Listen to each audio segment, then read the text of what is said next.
बघत आहेत. त्यातलं एक तरी दवाखान्यात गेले. मला खूप त्रास आहे. मला खूप जणांना खेटावं लागतं. एक एक एक एक दवाखान्यात इकडं तिकडं चालले तर आणखीन 1-2 वर्षात बरेच जाते. पण आता बाकीच्या दवाखान्यात मी हीच तळात जाणार आहे. येड्याच्या हात इंशन लांबूनच सुई फेकायची असं. कारण जवळ गेलं की चाव होते. त्यांना पागलच करतो मी. फक्त तुम्ही अशीच एकी ठेवा. 15 दिवस तुम्ही आपलं 15 दिवस राजकारण करीत जा, पुटकून सोडून दे जा. बीडने एक नवीन आदर्श घातला बरं का. मग नगर परिषदेच्या निवडणुका झाल्या. मागचं दे हाकलून तिकडं. नगर परिषदेच्या निवडणुका झाल्या आणि पहिल्यांदाच आम्ही महाजनवाडीला भेटायला गेलो. अख्ख्या पक्षाचे सगळे एकाच जागेवरती तिथं होते. पक्षापेक्षा सगळं सोडून दिला. असंच महाराष्ट्रात सुद्धा होणं गरजेचं आहे.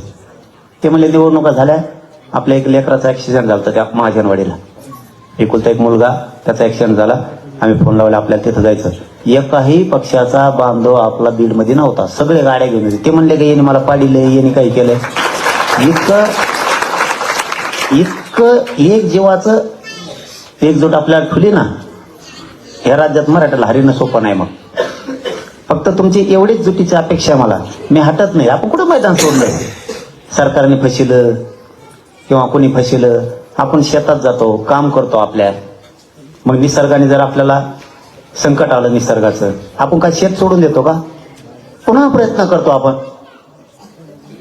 पहिल्या वर्षी पिकाचा नाश झाला, मग आपण थोडंच वावर इकून टाकून रोडवरती पत्ते खेळत बसतो.